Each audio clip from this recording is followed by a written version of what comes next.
Let's take a look at the fundamental theorem of algebra on HP prime graphing calculator. Now I'm deliberately ignoring the cast side on this. I'm trying to focus on what's typically allowed in college algebra and what's meant to help develop your analytical ability. So if you think, well, there's an easier way, yeah. But I'm going to try to focus on incorporating the parts of college algebra with a little bit of technology. Let's look at our first one here.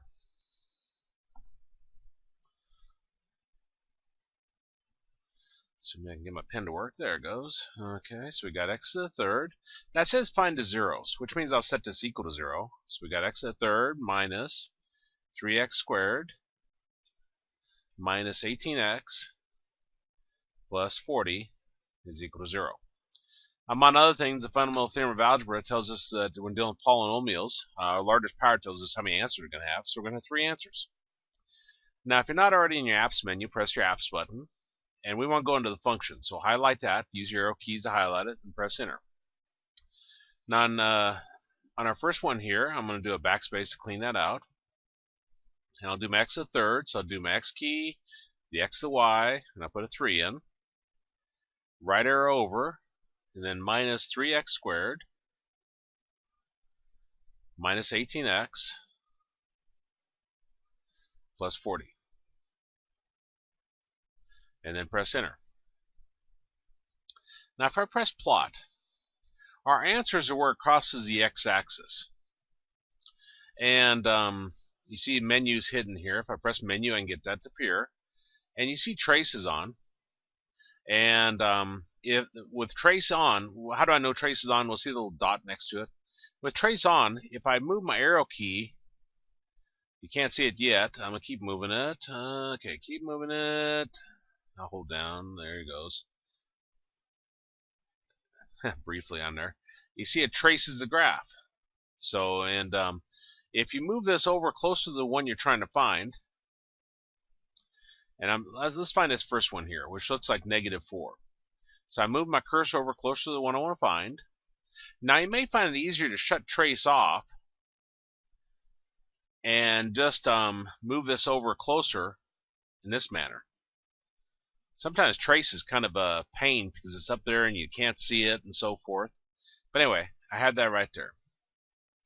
Well, our answers are again where it crosses the x-axis. Those are called our answers. They're also called our zeros, and they're also called our roots. So if I choose function, you see root is our first one, so I just press 1 to choose it. And it comes back and tells us our first root is -4, which we kind of guessed. It looks like it passes through -4. Again, root is our answer, so that's our first answer. Well, we got 2 other places it crosses the x-axis.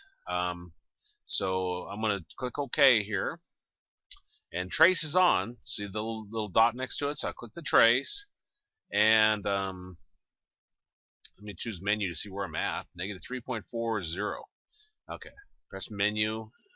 Trace is still off. I'm going to hold down my right arrow key. And too far. It's kind of hard to see. Okay, move it right there. And I'll move it up a little bit so you can see. See where my cursor is? So it's closer to this one now. So now, if I do my function and I choose 1 for root, then it finds the one it's closest to. So it tells me my second one is x equals 2. Okay, we got one more answer. So I'm going to click OK there. And I'll shut trace off. And then I'm going to do my right arrow key, move it over close to the one I'm trying to find, right here. And then I'm going to do my function, choose 1 for root, and it tells me my third one is 5. Now, our largest power is the third. We said we're going to have 3 answers, and we found all 3 answers via the calculator. So we're done with that problem. Let's take a look at our second one. Again, want to find the zeros.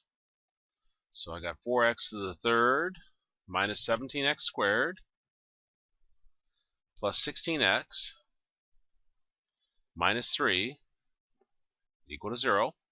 Our largest power is the third power, which means we're going to have 3 answers. Let's go plug this in the calculator. So I press my symbol, go back here, I do my backspace to wipe that out. 4x to the third, so 4x key, and then the x to the y, and 3 for my exponent. I'm in exponent mode, so I have to do a right arrow key to get out of it. Minus 17 x key, and then my x squared, plus 16x minus 3, and press enter. Okay, let's press plot to look at it. Now again, our answer is where it crosses the x-axis. Let me press the menu, trace is on, so I'll shut it off. Let me go back to menu, see where I'm at. 0, negative 3. If I do my left arrow key, there's my plus, my cursor. Let me move it over closer right here. The one it should find is the one closest to it. So if I go back to the menu and I choose function and choose 1 for root, it comes back and tells me 0.25. Now we don't want fractions at all. And this looks like something that would change. Okay, well if I go home, if I click this home button, and I choose bars, and we were just in a function, so I press 1 for function, and we just got some results back. I found a root, so I'm going to do 1 for results, and then you see the third one says root. So if I do 3 for root and press enter, then I see my 0.25. Now if I push my fraction button, the A and then B over C, you see it changes it to 1/4. So that's our first answer.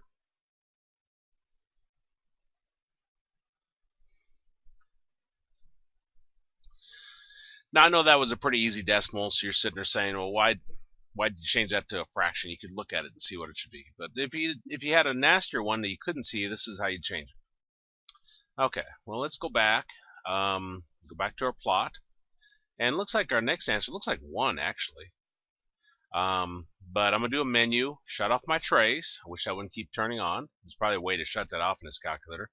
I know you can't see it very well, but there's my plus. I could zoom in on this part if I wanted to. Like if I move my cursor,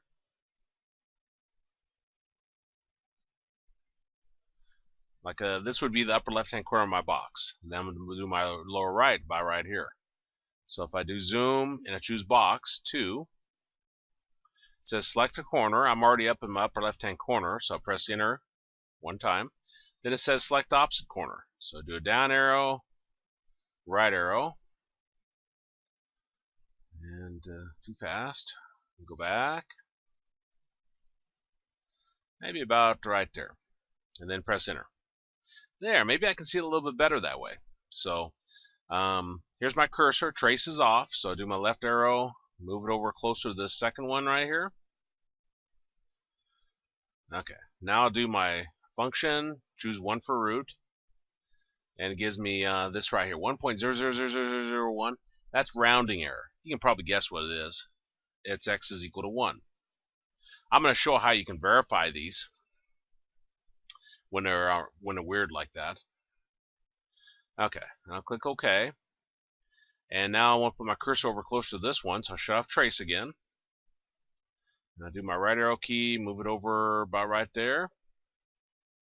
Choose function, choose 1 for root, and it tells us root is 3. So that's our next answer. Maybe I'm questioning this one right here. Because that didn't give me 1, it gave me 1.000001 type of deal. Well, we could plug that into synthetic division. This video isn't about how to do synthetic division, so you don't know how to do that. You gotta go to my website, mathheals.com, and go to Math Class Information, College Algebra, and watch videos on synthetic division. But if I add, multiply, if I assume I can do it right, add, multiply, okay, can't add tonight, multiply, add, multiply, I just better go watch videos myself. Notice how we get a 0 as a remainder. Well, that tells us it's an answer. So that one is truly 1. It was just rounding error we were seeing. Okay, let's look at our third example. By the way, we had third power. We found 3 answers. Now this one, we got x to the 4th. That means we're going to have 4 answers. So we got x to the 4th plus 5x to the 3rd minus 5x squared minus 15x plus 14 equal to 0. Now this is going to demonstrate a flaw with the calculator I'm showing you. But again, I'm not going to use CAS on this because I want you to incorporate this into your college algebra techniques. Okay, let's plug this in. My calculator's zoomed. If I do an OK here, go back to zoom and do an up arrow and choose the decimal and press enter on it. Then it sets my calculator back. Choose symbol, backspace, get rid of that. X the fourth. So do my X key, X the Y, 4. My cursor is right next to 4. It's in exponent mode, so I press right arrow key to get it out. Plus 5x, then x to y, 3. Right arrow to get it out. Minus 5x, then x squared. Minus 15x plus 14. And then I click OK if I want, or just press enter. Now if I press plot, our answers where it crosses the x-axis. Looks like -1 and 1.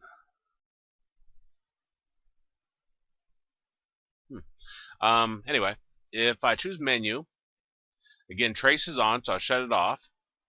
And then I'll do my left arrow key. And if you shut the menu off, you can see where you're at. If I do my left arrow key, it's clear up there, isn't it? I see it. Not that it doesn't have to be like right next to it or anything. I'm just visually showing. I move my cursor closer to this answer.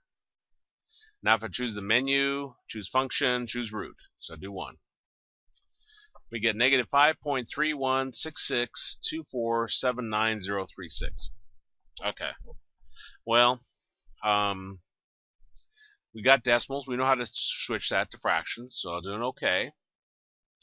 I'm going to press my home, come over here, and to get root, I'm going to go through it the hard way, but you can simply do your up arrow a couple times to get the root, press enter, and enter again. But I'm going to do vars just to really emphasize where this is at. Choose 1 for function, 1 for results, and 3 for root, and press enter. Now we get this. To change it to a fraction, we press our fraction button. Now look what we came up with. This is hideous. You will never solve a problem in college algebra with fundamental theorem of algebra where x is equal to this. Not unless you have a teacher that wants you to fail. That's an incorrect answer. So we're going to ignore that. If you come up with a nice fraction like 1/4, 1/3, 2/7, 1/13, 5/17, something like that, then it's acceptable. When it gets this, then it's not right. Okay, well, let's go back to plot. We're going to ignore this answer right here.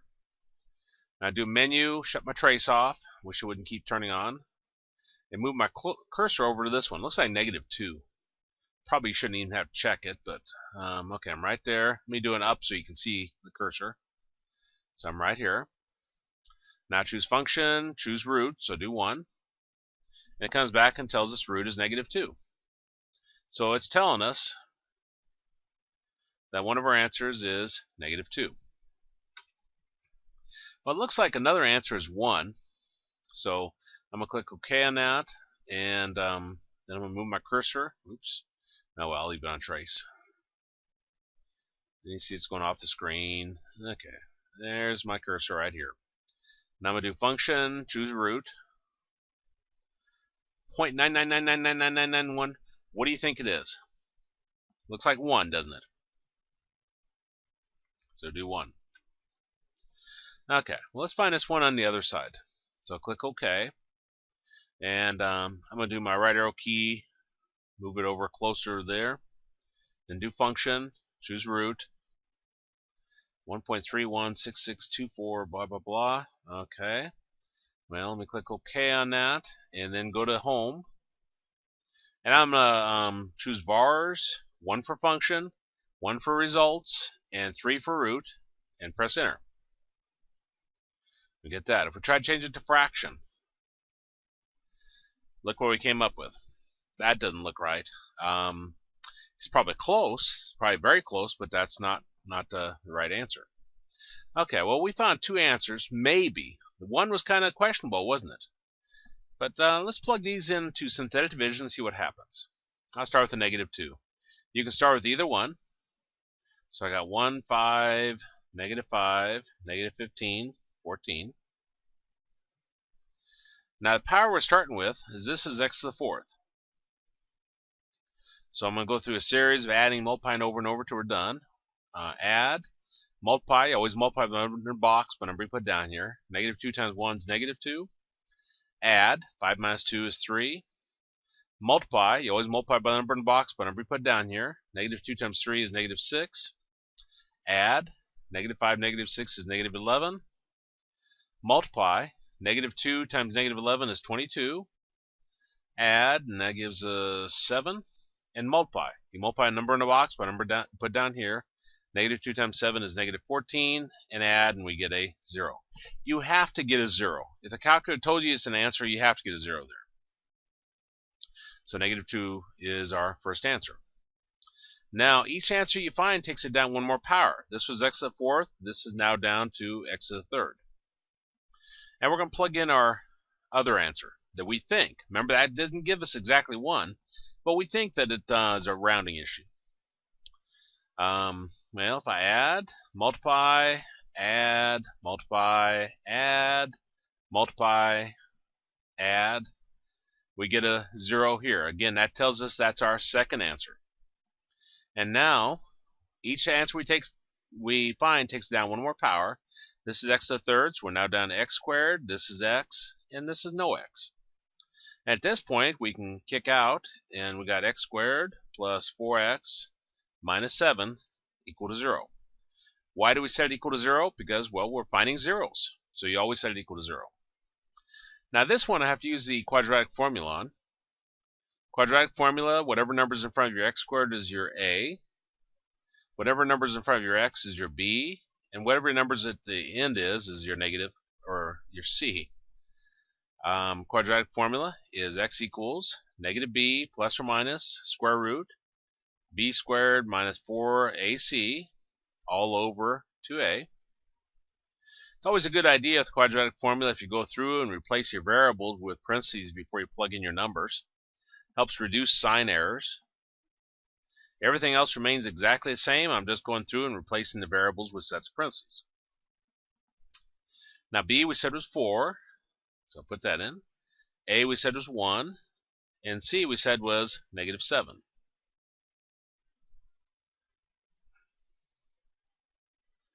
Okay, so we got negative 4 plus or minus 4 squared is 16. Negative 4 times 1 is negative 4 times negative 7 is positive 28 over 2, which gives us negative 4 plus or minus square root of 44 over 2. Now, in mathematics, whenever you can simplify your radicals, you should do that before you go on. 44 is 2 times 11, all over 2. And remember, the square root, you're looking for a pair of somethings. Well, here's a pair of 2's, so the pair of 2's is going to come out in front as a single 2. So we got negative 4 plus or minus 2 square root of 11 over 2. And I should call it the 3-number rule, but if you can divide this number, and this number by the same number, do so. And those are all divisible by 2. So that gives us negative 2 plus or minus 1 square root of 11 over 1, or just negative 2 plus or minus square root of 11. On the HP prime, they changed to really hideous fractions. They weren't really fractions. They were radical answers. And that's what will happen if you get radical answers, is it'll try to change to some really weird fraction in the graph mode that we're looking at. Okay, let's look at our last one. I think I got room on here for it. Actually, let me start a new page. And of course, time for my tablet to blow up, so let me bring up a new version.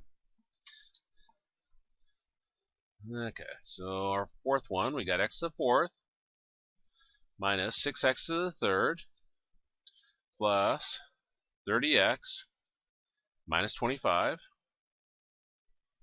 equal to 0. Again, it's asking us to find a 0, so you set equal to 0. Fundamental theorem of algebra indicates we're going to have 4 answers.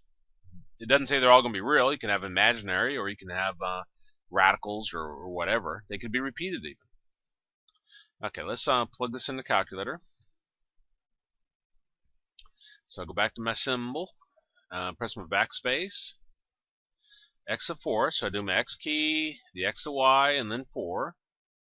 Press my right arrow key to get out of exponent mode, minus 6x to the third, so x to the y, and then I put my 3 in. Right arrow to get out of exponent, plus 30x minus 25, and then press enter. Now if I press plot, this is what we get. It kind of looks like -2. Probably not, though, but let's see. If I do menu, shut trace off, I'll move my, then do menu again. My cursor is at 0, -10.9. Let me do an up arrow, and then left arrow, and move the cursor over closer to this one. Then I'll do my menu, choose function, and I'll press 1 for root. That doesn't look promising, does it? But let's try it. You never know. I'll do an OK, go to home, and then I'll choose vars, 1 for function, 1 for results, 3 for root, and press enter. And then I'll do my fraction. That doesn't look promising. I'd be tempted to say that if you have more than 2 digits on the bottom, like if it's gets into the 100 and above, then, but I can't imagine you'd ever have an answer of 1 over 99 either, so I couldn't get any hard and fast rule there. But nah, that's not an answer. Okay, well, let's go back to our graph. So plot. The next one looks like 1. That one's pretty obvious, but let me do menu, shut off my trace, and then move my cursor over closer to that one. Right there. Do function, and I want to choose root. You can just click it, but I'm doing 1 to choose it. And it comes back and tells us, yeah, indeed, it is x equals 1. Well, let's see. This one looks like, I don't know, 2 point something. So let me do an OK there. Shut off the trace. Move my cursor over a little bit, right there. Do function. Choose 1 for root. And that doesn't look promising, but let me check it. So I'll do an OK on that. I'll do a home. Vars, 1 for function, 1 for results, 3 for root. Press enter. And then I'll press my fraction button. And that doesn't look good. It looks like a positive version of the other one. Okay, well, let me go back to plot. This one looks like 1, 2, 3, 4, 5 maybe. I'll choose menu, click trace to shut it off, right arrow over, put my cursor over close to this one, and choose function, 1 for root. Tells me 5. Okay, it'd been nice if it gave us all 4 answers, but we'll take what we get. Let's start with 1. And I want to plug in the synthetic division, so I'm going to have 1, -6, 0, 30, -25. Our largest power is x to the 4th. So we start with x to the 4th, and you have to have a power for each one going down. So we have x to the 3rd, x squared, x, no x. Notice the x squared is missing, so we put a 0 for it. Okay, so we're going to add. 1 plus 9 is 1. Multiply, add, multiply, add, multiply, add, multiply, add, and we get a 0. No surprise, calculator told us that was an answer. You have to get a 0 there. Now we started out with x to the 4th, so we're now down to x to the 3rd. And you want to plug in the second answer you found in the line you just found. So put the 5 in right here. So add, multiply, add, multiply, add, multiply, add. And we get another 0. Again, no surprise, calculator told us that was an answer. This was x to the 3rd, so we're now down to x squared. This is x, and this is no x. So we have x squared minus 5 is equal to 0. And take -5 over to the right side, becomes a positive 5. Now our square root property. says if you got something squared equal to something else, you drop your squared and you put a plus or minus square root around the other side. Those decimals that the HP prime thought were actually fractions weren't. They were radical answers. Now, 4 answers, there's 2, and the plus or minus counts for the other 2 answers. So, now there's one last thing I want to check. Let me take a look at this one. Let's see, x squared minus 2x plus 1. And we want to find the zeros. So we got x squared minus 2x plus 1 equal to 0. So let's put this in the calculator.